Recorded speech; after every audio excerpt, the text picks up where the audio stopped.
क्या हुमैरा असगर अली की मौत का इनके सगे भाई नवीद असगर से कोई ताल्लुक है? इस केस में एफआईआर क्यों दर्ज नहीं की गई? हुमैरा के भाई नवीद असगर ने क्यों इनकार कर दिया एफआईआर के एतराज से? क्या नवीद असगर की बातों में झूठ और तजाद पाया जाता है? नवीद असगर पर इनकी सगी भाभी के इल्जामात का क्या मतलब लिया जाए? क्या इन्होंने नवीद पर किस बात का कत्ल का इल्जाम लगाया?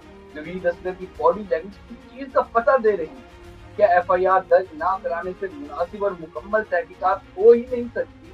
और पुलिस क्यों अपनी मुद्दत में मुकदमा दर्ज नहीं कर रही? तो दोस्तों, पहले तो एफआईआर की अहमियत समझिए। एफआईआर ना काटने का मतलब है कि इस केस की अभी तक बुनियाद ही नहीं रखी गई।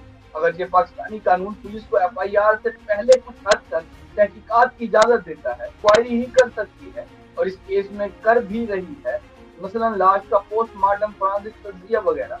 मगर बाकायदा तफ्तीश का आगाज होता ही एफआईआर के अंदराज के बाद है, क्योंकि इससे पहले गिरफ्तारी का इख्तियार नहीं होता। गवाहान के बयानात की कानूनी हैसियत भी मशकूक होती है।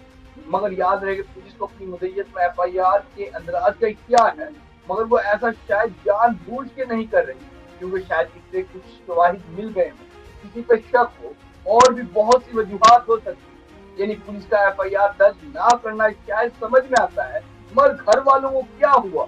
हुमैरा के भाई नवीद असगर जो लाश लेने कराची पहुंचे थे, इनका एफआईआर दर्ज ना करवाना, ये है सबसे अहम नुक्ता। नवीद असगर ने मीडिया से गुफ्तगू में बार बार इनकार किया एफआईआर दर्ज करवाने से। कहने लगा पहले लाश के तस्दीक की रिपोर्ट आने में, मगर ये बात हजम नहीं हो रही, क्योंकि इनकी गुफ्तगू में हद से ज्यादा तजादात पाए जाते हैं। वो बार बार इस शक का इजहार कर रहे थे कि कत्ल किया गया इनकी बहन को। वो मालिक मकान पर भी शक कर रहे थे और कुछ दीगर नामालूम लोगों पर भी। ऐसे में तो फौरन से पहले इन्हें मुकदमा दर्ज करवाना चाहिए था, क्योंकि इन्हें शुबा था कि हुमैरा की जान ली गई है। मगर वो हिचकिचाया, बल्कि साफ इनकार कर रहा था। आखिर क्यों? क्या इसलिए कि बहन से ताल्लुक थे और लाश सिर्फ माशरे के दबाव की वजह से लेने आए? तो ये बात दुरुस्त नहीं, क्योंकि सोशल मीडिया पर बराह रास्त शक का इजहार किया जा रहा है नवीद असगर और उनकी फैमिली पर। कहा जा रहा है कि ये लोग मुलव्विस हैं इस कत्ल में। ऐसे में तो इन्हें बिला ताखीर एफआईआर कटवा कर खुद भी शामिल तफ्तीश हो जाना चाहिए था, ताकि इस इल्जाम को गलत साबित कर सके, मगर नहीं किया ऐसा। ऊपर से इनकी भाभी ने संगीन इल्जामात लगाए इन पर। कहा इनका झगड़ा रहता था हुमैरा से, वो हुमैरा को जायदाद में हिस्सा और घर में खड़ी गाड़ी नहीं दे रहे, वो अपने बड़े भाई को ऐसी वैसी ब्याह देते थे और इन्होंने ही घर से निकाला था अपनी भाभी को जायदाद हथियाने के लिए। खैर, हद तो ये है कि नवीद असगर ने यहाँ तक कह दिया कि कोई माली मसला नहीं था हुमैरा। हालांकि खुद मान गए कि आखिरी बार 1 साल पहले राब्ता हुआ था हुमैरा का इनकी वालदा से। जब राब्ता ही 1 साल पहले हुआ था तो इन्हें कैसे मालूम कि हुमैरा किसी फाइनेंशियल क्राइसिस का शिकार नहीं थी?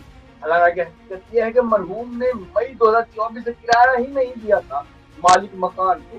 यूं नवीद असगर की बातें तजादात का मजमुआ है। ऊपर से इनकी बॉडी लैंग्वेज भी निहायत अजीब और गरीब थी।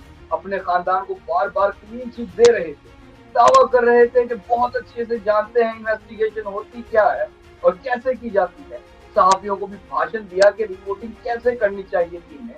खैर, कहा और भी बहुत कुछ जा सकता है, पर छोड़ें। मगर इतना कहने दीजिए कि भला ही हुमैरा की मौत तभी हो, पर काश इनके भाई और वालिदैन इनसे राब्ते में रहते तो शायद आज वो जिंदा होती।